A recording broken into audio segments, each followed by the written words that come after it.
All right, let's dive right into one of history's most terrifying mysteries. We're talking about a killer that showed up in the 14th century and didn't just cause death. It completely, fundamentally reshaped the entire world. So I want you to picture this. It's October 1347 at a port in Sicily. 12 ships pull in. People called them the death ships. But when folks on the shore go to greet them, they're met with this absolutely horrifying sight. Nearly everyone on board is either dead or dying, their bodies covered in these awful black boils. The authorities, totally panicked, order the ships to leave immediately. But it was just too late. The plague had arrived in Europe. And what happened next? Well, the level of devastation is almost impossible to wrap your head around. We're talking about a single disease wiping out at least a third of Europe's entire population.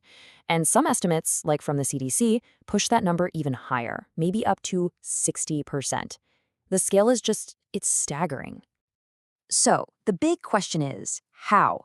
How on earth could one single disease cause one of the biggest disasters in all of human history?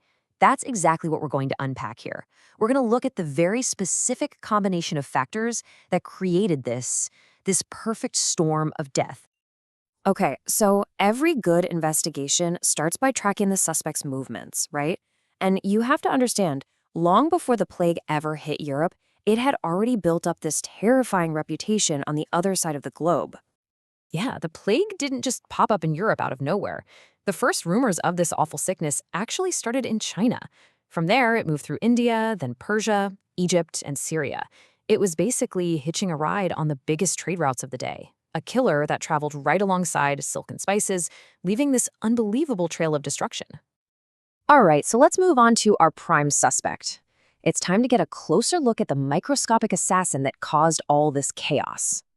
The culprit's name is Yersinia pestis, and this bacterium was just brutally efficient. We're talking highly, highly contagious. It could take someone who is perfectly healthy one day and turn them into a corpse just a few days later. There was practically zero time to even figure out what was happening, let alone react. And the way it attacked the body was just horrific. First came these swollen lymph nodes, the infamous buboes, that could swell up to the size of an apple. Then came the high fever, the intense pain, the sickness. But here's the really sneaky part, the thing that made it so deadly. For the first couple of days, you were asymptomatic. You had no idea you were sick, which meant you were spreading it without knowing. It made containment pretty much impossible. Okay, now this is where things get really interesting, where the modern forensic side of this investigation kicks in. How exactly did this killer move so incredibly fast from one person to the next? Well, believe it or not, the answer is still a bit of a controversy. So, for decades, the classic theory blamed rat fleas. And on the surface, it makes a lot of sense, right? Rats were everywhere, especially on ships, and we know that modern plague outbreaks often start with a bunch of rats dying off. But there's a newer theory that points the finger at something else, human fleas and lice. So why the change? Well, for one, the Black Death spread way, way faster than any modern outbreak we've seen.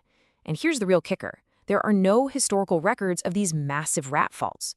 And when scientists run computer simulations today, the model that uses human fleas actually matches the historical spread in most of the cities much better. You know, a killer this effective almost never acts alone, and the plague had some unwitting accomplices, factors that made a terrible situation 1,000 times worse. And ironically, it starts with the very people who were trying to help. So what was the main medical treatment at the time? Bloodletting. Now, this wasn't some new panicked idea they came up with. It was an ancient practice, going all the way back to Egypt. The thinking was that being sick was caused by an imbalance of fluids in your body. So the logic was, if you drained some of the blood, you could restore that balance and get healthy again. And the result? It was tragically completely useless. I mean, just think about it. Your body is already working overtime, fighting this incredibly aggressive bacteria, and then the doctor comes along and starts draining the very blood you need to survive. For someone with the plague, this wasn't a cure. It was basically a death sentence, probably speeding up the end for countless people. And this just shows you how desperate people were. They would try literally anything. They'd cut open the boils, which just risked fatal toxic shock, and spread the infection even more. They'd burned herbs trying to clean the air. They'd even give the sick baths in vinegar. all of these treatments came from a place of having zero scientific understanding, and sadly, they often did way more harm than good. But wait, there's another twist in this whole story. What if Yersinia pestis wasn't the only killer? Recent evidence from some of these mass graves suggests there might have been a second murderer on the loose at the exact same time. Get this. When scientists were examining bodies from mass graves in England, they found something they weren't expecting: anthrax spores. So you have a second deadly disease, anthrax, hitting at the same time. This could have made everything exponentially worse. Maybe it weakened people's immune systems, making them easier targets for the plague. Or maybe it was just adding its own victims to the already massive body count. So we've looked at the killer itself, and we've looked at how it spread. But to really, truly understand why this was so devastating, we have to turn our attention to the victims, the European population as a whole. And this, right here, is the final, absolutely devastating piece of the puzzle. The entire population was basically a genetic tinderbox waiting for a spark. Studies of skeletons from that period show that a whopping 99.8% of Europeans had no gene that gave them any kind of protection. None. Biologically speaking, they were almost completely defenseless. So what happened was the plague acted like this incredibly brutal form of natural selection. If you didn't have the protective gene, you died.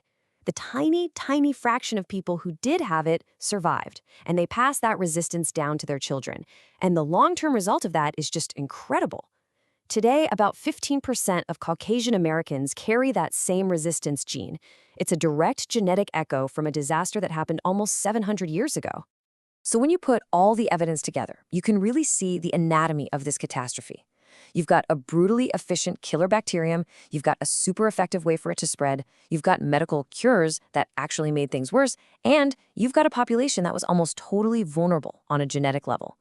It was the combination, the perfect storm of these four things that created one of the deadliest events in the history of humankind. And that brings us to one last question, a question for you. We've laid out the evidence, but the debate isn't totally settled. So based on what you've heard, thinking about how fast it spread, and the fact that there are no records of rats dying off everywhere, which theory do you think is more convincing?